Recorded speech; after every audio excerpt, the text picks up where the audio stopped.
तो फ्रेंड्स, आज मैं आपको अमाशय में पाचन यानी डाइजेशन इन स्टोमक के बारे में बताने जा रही हूँ।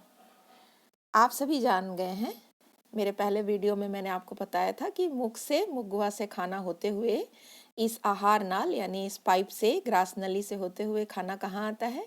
इस अमाशय में, है ना। ये अमाशय जो है ये देखने में छोटा है पर है काफ़ी बड़ा, है ना। तो ये जो बड़ा सा संरचना है, तो ये देखो यहाँ से आहार नाल से खाना जो है वो अमाशय में आता है। तो अमाशय में जब ये खाना पहुँचता है तो यहाँ ये रेस्ट करता है। अमाशय की जो दीवार है ये काफ़ी बड़ी है और इसमें जो बाहर की ओर जो भित्तियाँ हैं और अंदर की ओर जो लेयर्स हैं, इसमें देखो ये 2-3 लेयर्स की बनी है।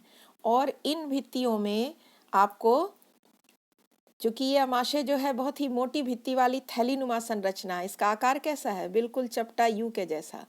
और ये सबसे आहार नाल का सबसे चौड़ा भाग है। एक ओर ये किससे जुड़ा हुआ है? आहार नाल जो है ग्रसिका से जुड़ी है और दूसरी ओर क्षुद्रांत से।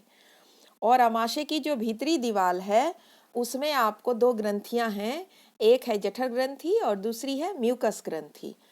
तो जो जठर ग्रंथि है उससे जठर रस का स्राव होता है और म्यूकस ग्रंथि से म्यूकस यानी श्लेष्मा जैसी चिकना चिपचिपा पदार्थ निकलता है।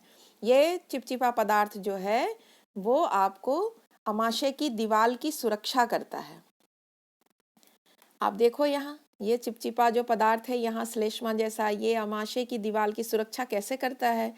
तो ये अमाशय के अंदर की संरचना है और बाहर ये हो गई संरचना। तो यहाँ पर म्यूकस का एक मोटा लेयर होता है। तो खाना जब यहाँ से पाइपलाइन से अंदर आता है तो यहाँ पर क्या होता है कि चूंकि ये अमाशय जो है प्रोटीन का पाचन करता है और प्रोटीन को पचाने के लिए ही यहाँ पाचक रस जो है जठर ग्रंथियों से निकलता है ना। जठर रस में 0.4% हाइड्रोक्लोरिक अम्ल है और इस अम्ल के कारण ये भोजन का माध्यम अम्लीय हो जाता है और अम्लीय माध्यम में ही प्रोटीन का पाचन संभव है।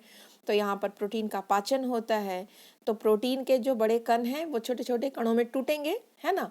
तो यहाँ चूंकि प्रोटीन का पाचन होना है और ये जो पूरा अमाशय की दीवार है ये भी प्रोटीन की बनी है, तो स्वाभाविक सा प्रश्न उठता है कि अमाशय में जब प्रोटीन का पाचन होगा तो अमाशय की दीवार भी पच जाएगी।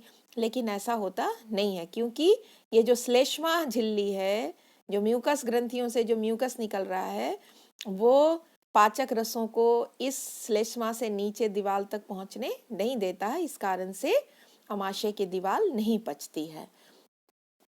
अब जो अमाशय में जो आपको रस निकल रहा है जठर ग्रंथियों से वो क्या है? पेप्सिन निकल रहा है ना। तो ये जो पेप्सिन है उसमें 0.4% हाइड्रोक्लोरिक अम्ल भी है और पेप्सिनोजेन नामक एक एंजाइम भी निकलता है। तो ये पेप्सिनोजेन एंजाइम क्या करता है कि ये जो है आपको प्रोटीन को छोटे छोटे कणों में तोड़ता है। जितने जो प्रोटीन के कण यहाँ आए हैं, जो भी खाने में आप प्रोटीन लेते हो, प्रोटीन किस में मिलता है? ऐसे मुख्य रूप से हम देखें तो जितने भी तरह के दाल हैं, दूध है ना, अंडा है, इन सबों में आपको प्रोटीन प्रचुर मात्रा में है। सोयाबीन वगैरह में, चना में आपको मिल जाएगा प्रोटीन।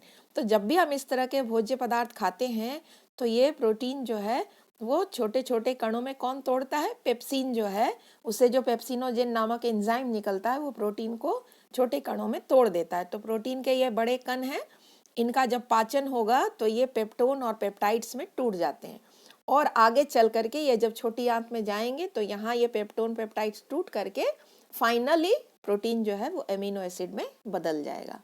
तो अब आप समझ गए होंगे कि अमाशय में पाचन कैसे होता है।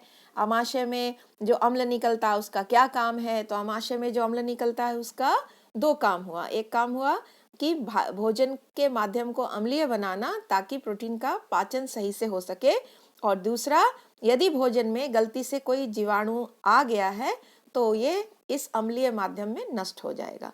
तो इसकी सुरक्षा होती है।